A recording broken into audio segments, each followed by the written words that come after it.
Today we're going to be using the Incinerator with each troop inside of Boom Beach to see which troop actually works the best with the Incinerator. Now I do this with a lot of different proto troops that come out to the game, and I'm very excited to do it with the Incinerator. So basically how it works is I use 4 boats of the Incinerator, 4 boats of another troop, another regular troop that I think would work well with the Incinerator, for example Bombardiers. And I go in and I attack some players, and basically I rank at the end of the video which troop works the best with the Incinerator. And I'm really excited. I don't know how this is going to work because the Incinerator is a troop that's pretty similar to the Scorcher, honestly. There's not much of a difference, except when the Incinerator dies, it blows up and shoots fireballs, unlike the Scorcher. So essentially the Incinerator is taking the place of my tanking troop, which is usually a heavies, what's the other one? Riflemen. So those are 2 troops that you can use in place of the Incinerator. And actually it looks like I can use second wind on the proto troop. That's honestly not something that usually is allowed. So that is very, very interesting. So we're going to keep using Dr. Gavan to bring in new Incinerators. Now, I don't know how much of this victory I can attribute to the Incinerator, but we were able to defeat the base with the Bombardiers. So this is a good baseline. I feel like they worked pretty well. Honestly, they might have been the best troop to use with the Incinerators. Let's try another troop. So the Incinerator doesn't really deal a ton of damage. If you compare it to a Warrior, the Warrior deals 440 damage per second. The Incinerator deals 800. So like it doesn't really deal a lot of damage, so you kind of have to use it with a damage dealing troop, and I think that's kind of what I'm going to be focused on today. To mix it up though, let's bring 4 boats of Scorchers. Why not? So the Scorcher is slightly better than the Incinerator in my opinion, and also I don't really feel like you should be bringing Scorchers, and I probably won't even be able to drop all these. The Incinerator doesn't cost any energy to land. I didn't know that. I think that might be a bug or something. Anyway, I wouldn't recommend bringing Scorchers or Incinerators or mechs unless you can put 2 in a boat. I just have noticed that there are better troops to bring other than that. So that's kind of what I would say for you guys. Mainly I'm going to be bringing Dr. Gavan, trying to keep... Dang it, I wasn't able to use Dr. Gavan again. But I was trying to keep my Incinerators coming back to life after they died, but it looks like Dr. Gavan died. Honestly, I still might be able to do this. I do have a little bit of energy, and I think I can drop a shock over here. We'll take down the boom cannon, the cannon. Yeah, I really feel like I'll be able to do this. Let's look at some critters down in here. The only defense left is the rocket launcher, and we'll be able to take down the rocket launcher. Easy. So, did the Scorchers do well? Kind of. Would I bring Scorchers over Incinerators? Now that I know that the Incinerator costs 0 energy to land, I probably would end up dropping Incinerators, even though they are slightly worse from a health and from a damage per second point of view. So, I probably wouldn't pair the Scorcher and the Incinerator together. That's just my personal hot take. I don't think that's a very hot take, though. We'll flare to the core and take it out. But right now, we clearly saw the Bombardiers Incinerators perform very well last battle. Definitely putting the Scorchers under the Bombardiers when it comes to using them alongside the Incinerator.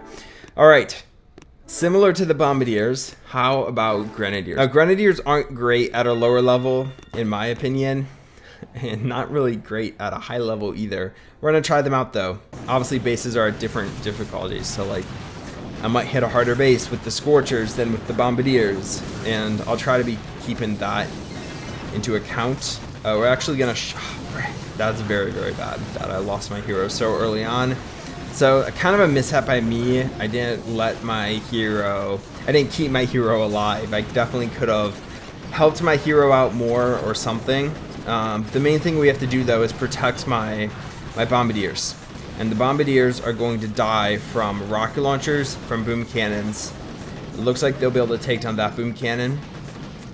The purpose of the Incinerator will just help out my troops. I don't want any. Okay. The purpose of the Incinerator, of course, is to tank damage for the Grenadiers. Now, the Grenadiers can hurt my Incinerators, friendly fire. However, I wouldn't say that's like a real issue. I mean, we can see my Incinerators getting fried there, but in a normal battle, like, they're really not going to hit each other that often. And if they do, it's not going to be like that much of an issue. But honestly, this did pretty well. Even though I lost my hero early on, they definitely outperformed the Scorchers. So current rankings are Scorchers, Grenadiers, Bombardiers at the top. And I don't think anyone is going to dethrone the Bombardiers. I think the Bombardiers played a good game. They took down the base with minimal losses. And I mean, honestly, the Grenadiers also took down the base with minimal losses. Obviously, all my Incinerators died, but that's kind of what you need to expect when you're bringing them as a tanking troop. The purpose of them is to tank damage, so it's fine if they die. Alright, another player, another level like 59, so we're going to see how this one goes. This time, though, I'm using Zookas, and I really don't think this is going to work very well, mainly because of mines. My Incinerators, having only 4 of them, aren't going to hit a lot of mines just by walking through the base.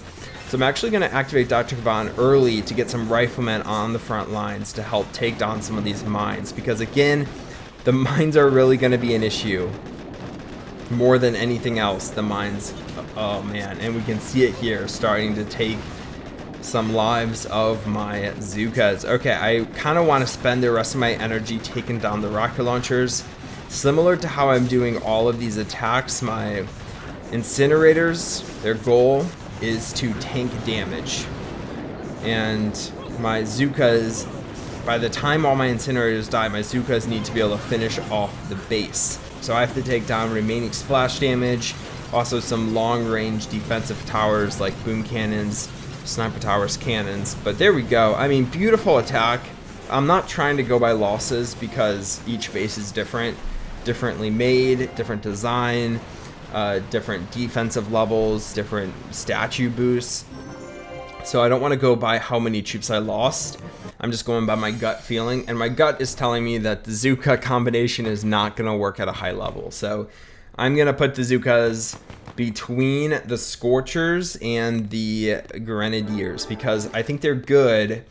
However, because they stand so close to the Incinerator, I don't think that they're a good combination at a high level. All right, loading up, going tanks, Incinerators. Now, tanks don't usually need, I really don't want to do a base that has a grappler or a shock blaster. I think that might be a little unfair. This base is significantly harder, significantly better defenses. We're not going to try to let that influence us. We'll try to take it down. Nevertheless, this combination, though, I think I probably will kind of need to flank the base. I don't want to go just straight in. So we're gonna go from the left-hand side over here and help take down some of these defenses. Forgot what I was saying. Oh yeah, I like having troops that kind of stand farther back. But the tanks don't really need a tanking troop. You can get away with, and you probably shouldn't bring a tanking troop with your tanks because the tanks themselves are a tanking troop. They just happen to have that nice sweet balance of health and damage per second that makes it so good. The tanks are extremely versatile troop. You can use them in a lot of different situations, but there's not a lot of troops you should bring with the tanks. All right, I have some critters down. I'm gonna get a flare up. We're gonna drop some more critters. I'm mainly just trying to flank the base, and even though it was difficult, we're definitely gonna get a win here simply because tanks are really, really good. Also, the Incinerators, I have to give credit where credit is due. The Incinerators are doing a very good job at tanking. All of these battles I've been able to defeat without any real issues, and that definitely says something to the Incinerator itself. What I'm trying to gauge is, will this be better than just bringing plain tanks? And honestly, I think the Incinerator plus tanks worked probably better than just bringing plain tanks. I don't know if it would have went this well if I had just brought plain tanks. So I'm gonna put the tanks up pretty high because I really enjoyed that attack. It's fun to do. I think I'm gonna put the tanks right above the Grenadiers. So right now, current rankings, Actually, we'll hold off on the current rankings for one more attack, and we're just going to do Rifleman, because I want to do a troop that is just awful, and you shouldn't bring with the Incinerators to kind of showcase how bad the Incinerators can be with random troops. Okay, I know this guy is a Shock Blaster, but we're going to go in nonetheless. Okay, current rankings, though. Bombardiers at the top. Under Bombardiers, I like the tanks, because the tanks, it just was fun to do the attack. I thought it was pretty easy flanking the base. I didn't really have to worry about my tanks dying because I knew that they were well covered. Yeah, right under the tanks, I'm going to put the Grenadiers, then the Zookas, then the Scorchers at the very end, simply because the Scorchers just weren't a good troop combination. Okay, this base is difficult. However, I think it might be the easiest base we've attacked today. So maybe I shouldn't, probably should not have started that sentence by saying this base is difficult. Probably the easiest one I've seen today, simply because of the way it's spread out, and also low-level defenses. Is there any ice? If there is, it's low. Yeah, it doesn't look like there's any ice. To me, yeah, there's no ice. So, I mean, it went well with the Riflemen, but I just don't think that this is a good combination. So I'm going to have to put the Riflemen at the end, because I know that if a base is clumped up and was higher level defenses, I would just get kind of slaughtered, because none of these troops really deal very much damage.